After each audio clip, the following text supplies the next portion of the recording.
కోరుచున్నాం. అదేవిధంగా ఈనాటి ఈ కార్యక్రమం ముఖ్య అతిథి చాలా అవసరం.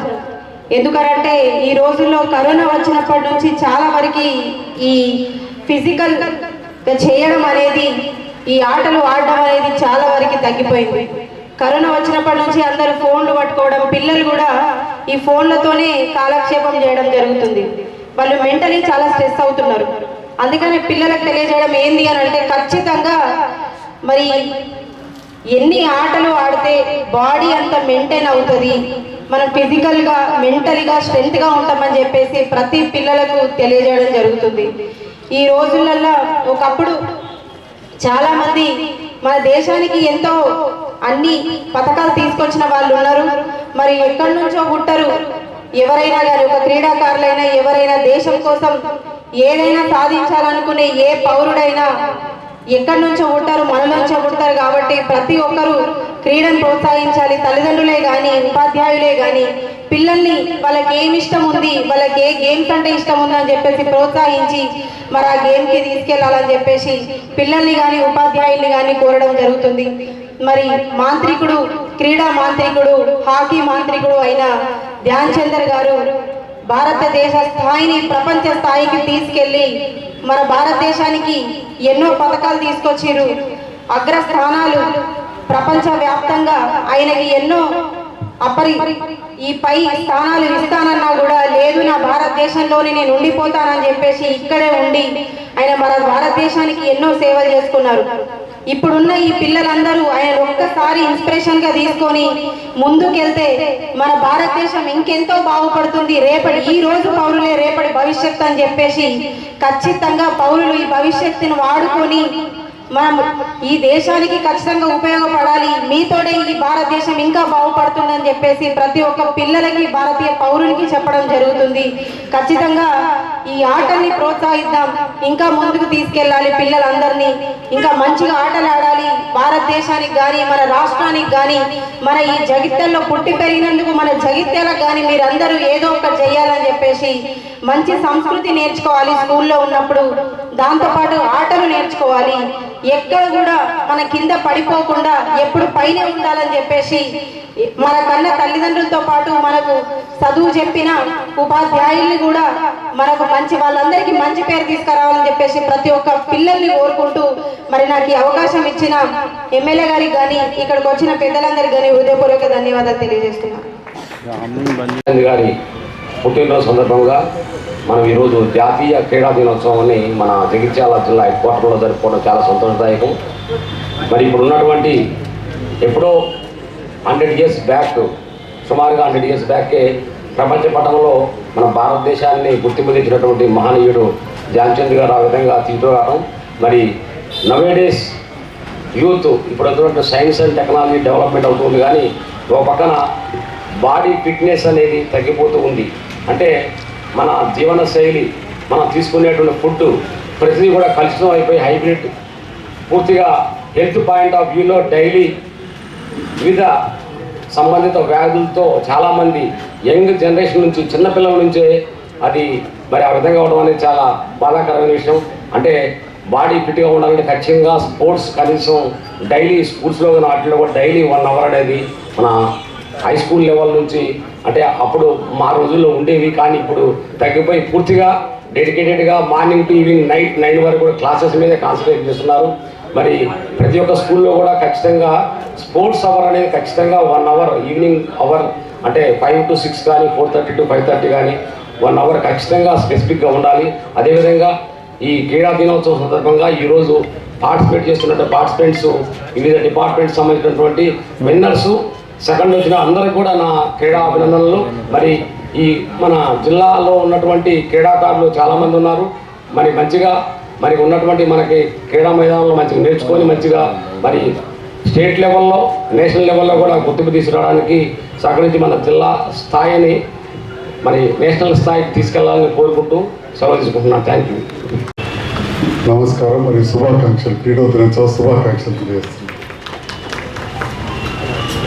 మరి జగిత్యాల జిల్లా కేంద్రం మరి టీఎన్జిఓస్ కోసమే ఇవాళ ప్రత్యేకంగా జాతీయ క్రీడా దినోత్సవానికి సందర్భంలో రవి గారు మొదట మీతోనే మొదలు పెడతానంటే మనం అనుకున్నంత మంది కనబడతలేదు. సరే, నాకు బాగా గుర్తున్నది, చంద్రబాబు నాయుడు గారు ముఖ్యమంత్రి ఉన్నప్పుడు మా డాక్టర్స్తో మీటింగ్ అయ్యి అది చూసినప్పుడు సరే ఎక్సర్సైజ్ లేక కొంతమంది ఉంటే డైరెక్ట్గానే అన్నట్టు, ఏమైనా మీరే డాక్టర్లు చెప్తారు, మీరు ఫిట్ కనబడతలేరు, నేనైతే ఫిట్ ఉంటాను, ఇప్పటికి కూడా ఫిట్ కూడా 78 సంవత్సరాల వయసు చంద్రబాబు నాయుడు గారు ఎట్లా మనం చూస్తాం. మరి మీరు కూడా మన ఉద్యోగస్తులు మహిళలు కావచ్చు, మా శశిధర్ లాంటి వారు కావచ్చు, మీరు కూడా ఉదయం నుంచి సాయంకాలం వరకు ఏదో పని చేస్తూ ఉంటారు. మళ్ళా మహిళలకైతే ఇంటికి పోయినాక కూడా పని ఉంటుంది. మరి అటువంటి సందర్భంలో మనం ఫిట్గా ఉండాలంటే, ఆరోగ్యంగా ఉండాలంటే ఖచ్చితంగా వ్యాయామం అవసరం. ఒకటి వ్యాయామం, రెండవది ఈనాడు ఈ ఆటల పోటీలు క్రీడా దినోత్సవం సందర్భంగా ఉంటాయి. ఇది కూడా చాలా మంచిది, ఎందుకంటే డిఫరెంట్ డిపార్ట్మెంట్స్ ఉంటాయి.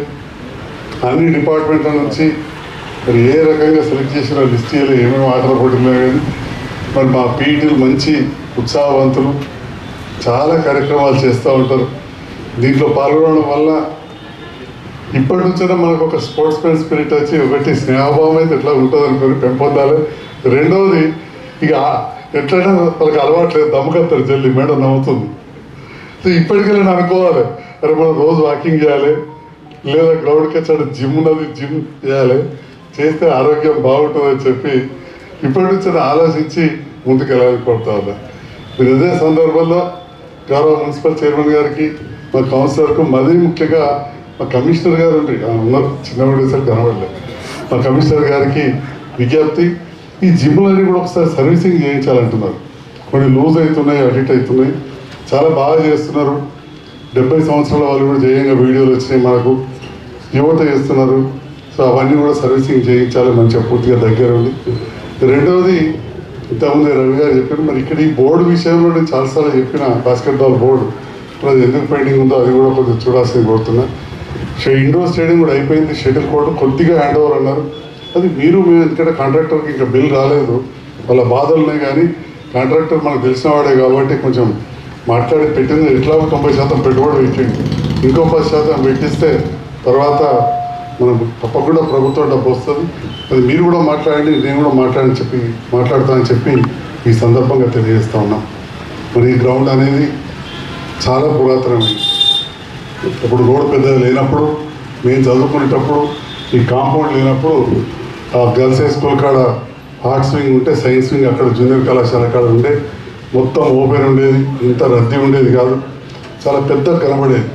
ఇంట్లో పెద్ద ఎత్తున అథ్లెటిక్స్ అవన్నీ కూడా ఏంటి రాష్ట్ర సౌదికి బాగా ఉంటుండే, చుట్టూ ఫుట్బాల్, పక్కన ఓల్డ్ హై స్కూల్లో హాకీ గ్రౌండ్ ఇవన్నీ ఉండే.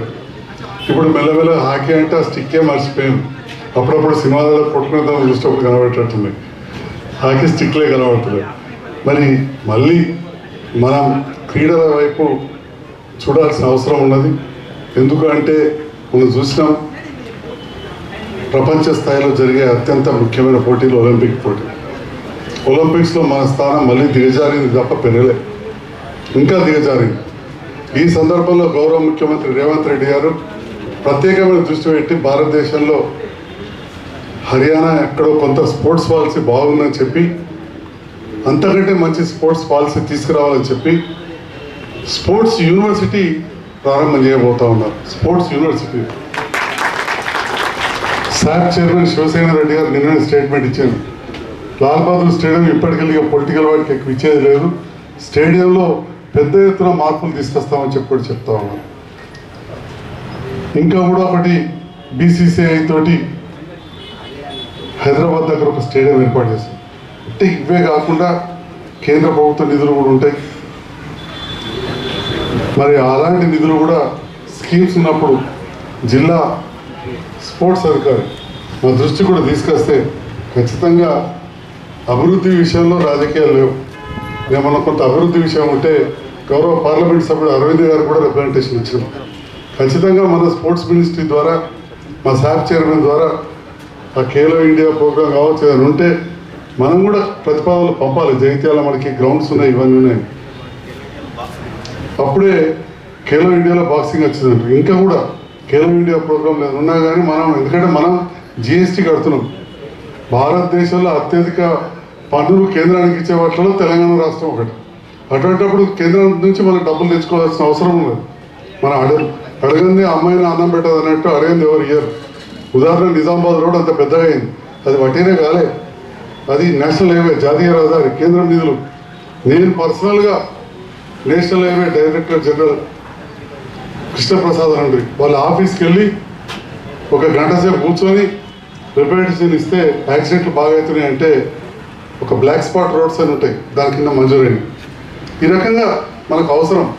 నిన్న మా చైర్మన్ ఇంటి దగ్గర మూల మీద చూస్తే R&B ఒక బోర్డు పెట్టాను, బ్లాక్ స్పాట్ రోడ్ అని, యాక్సిడెంట్స్ ఎక్కువ రోడ్ వచ్చింది. అది నేను ఎప్పుడూ గుర్తించిన ఇట్లాంటిది ఒక స్కీమ్ ఉందని. ఒక 2-3 ఏళ్ళ కింద వేస్తే రోడ్ అంతా మంచిగా అయింది. మొన్న చెప్పినాను నేను, ఇంకా కూడా కావాలని. అంటే ఆటల కాడికి వచ్చి ఇక్కడది కాదు, కేంద్రం నుంచి కూడా ఎన్నో మనకు స్కీమ్స్ రావాల్సినవి. కేంద్ర ప్రభుత్వ బాధ్యత కూడా ఇప్పుడు. ఎందుకంటే ఒలింపిక్స్లో మన ర్యాంకు తగ్గింది, మెడల్స్ తగ్గినప్పుడు ఒక దేశంగా సమిష్టిగా ఉండి దేశమంతా బాగుంటేనే రేపటి నుండి మళ్ళీ ఒలింపిక్స్లో మెడల్ వెళ్తాయి. మరి గౌరవ ముఖ్యమంత్రి గారు ప్రత్యేకంగా అన్నారు, ఖచ్చితంగా మన తెలంగాణ వాళ్ళకు కూడా ఒలింపిక్ మెడల్ వచ్చే విధంగా క్రీడలను ప్రోత్సహిస్తున్నారు. వారు కూడా మంచి యువకుడు, ఆటల పట్ల ఆసక్తి గలవారు. సామాన్య కుటుంబం నుంచి ప్రభుత్వ పాఠశాలలో జడ్పీహెచ్ఎస్లో చదివి ఇవాళ ముఖ్యమంత్రి అయింది. కాబట్టి ప్రభుత్వ పాఠశాలలో కానీ ఇక్కడ ప్రభుత్వ క్రీడా మైదానంలో డెవలప్ చేయడంలో, అభివృద్ధి చేయడంలో ఖచ్చితంగా వారు ముందుంటారు. అట్లాంటి స్కీమ్స్ ఏదొచ్చినా నా దృష్టి కూడా తీసుకొస్తే శాసనసభ్యులుగా వారి దగ్గరికి వెళ్ళి కూడా తప్పకుండా మన జగిత్యాల ప్రాంతానికి ఎక్కువ నిధులు వచ్చే విధంగా చూస్తానని చెప్పి తెలియజేస్తూ, ఈరోజు ఆటల పోటీలో పాల్గొనడానికి వచ్చిన మా అధికారులకు, అధికారిణులకు అందరికి కూడా, NGOస్కి అందరికీ పేరు పేరున శుభాకాంక్షలు. Wish all the best. Thank you.